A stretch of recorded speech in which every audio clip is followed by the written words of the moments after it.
Hello hello नमस्ते नमस्ते। आज म यहाँनिर धरान 17 डाँडा घोप्पा सर्दु खोलामा छु। यतिखेर भने यहाँनिर चाहिँ अस्तिको बाढीले धेरै क्षति गरेको छ। यहाँनिर चाहिँ हामी जङ्गल जानको लागि, हामी घाँस दाउरा गाईबस्तु जानको लागि यो बाटो त यहाँनिर अहिले निकै दुःख पीडा छ। यहाँनिर हाम्रो स्थानीयहरूलाई जानु आउनु गाह्रो छ।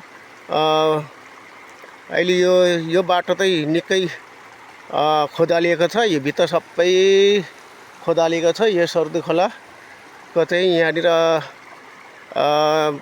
अहिले म यतिखेर भने यहाँ छु। यो बाटो स्थानीय सरकार र प्रदेश सरकारले यो ध्यान चाहिँ यहाँ गरिदिनु होला। यो चाहिँ यो चाँडोभन्दा चाँडो यो स्थानीयहरूलाई दुःख छ यो ठाउँमा। यसरी हामी दुःख पीडा छु। यो पहाडी जङ्गल हामी जानुपर्छ। यही पहाडी जङ्गल यही ठाउँमा अहिले म ठ्याक्कमा यो सर्दु खोलामा छु। ल हेर्नुहोस् त, घाँस दाउरा गाईबस्तु जानको लागि यो बाटो त यहाँ बन्द छ अहिले यतिखेर। अहिले म पनि यहाँ भर्खर यहाँ दुःख गरेर म झरिसकेको छु।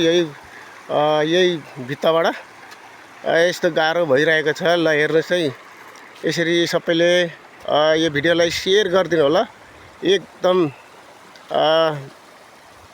स्थानीय सरकार र प्रदेश सरकारको सम्म पुर्याइदिनु होला। यो भिडियोलाई अन्तिमसम्म हेरिदिनु होला।